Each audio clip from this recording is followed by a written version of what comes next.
Are you struggling to obtain the app ID programmatically in Swift? You're not alone. This is a common challenge for many developers, and today we're going to tackle it together. I totally get it. It can be frustrating when you're trying to create a directory in the application support folder and you realize you need that app ID but don't know how to get it.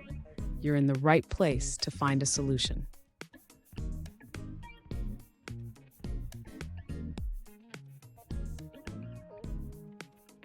Here's the specific question we're addressing today. One user asked how to programmatically obtain the string com.mycompany.myapp in their macOS Swift application. If you found yourself in a similar situation, let's dive into the solution. So, why is this important? The app ID is crucial for various functionalities, including accessing specific directories and ensuring your app behaves correctly within the macOS ecosystem. Let's break down how to retrieve it. And stick around. At the end of this video, I have a bonus tip that will make your app development process even smoother. To obtain the app ID programmatically in Swift, the user should start by accessing the bundle identifier of their application. This can be done using the bundle class.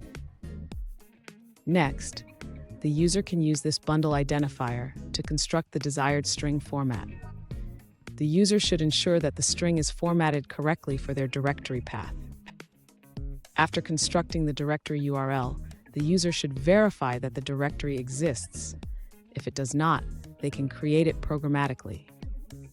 Finally, the user should handle any potential errors that may arise during the directory creation process.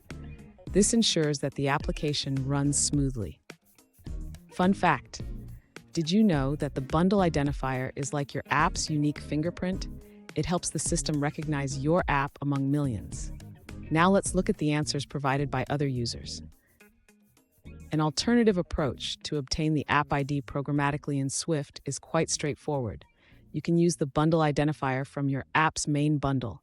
Simply access it with bundle.main.bundle identifier. Then, you can append this identifier to your application support URL. Here's that bonus tip I promised. Always ensure your bundle identifier is unique to avoid conflicts with other apps. This small step can save you a lot of headaches down the road. And there you have it. You now know how to obtain the app ID programmatically in Swift. Remember, understanding these details can greatly enhance your app development experience. If you found this video helpful, please subscribe for more tips and tricks.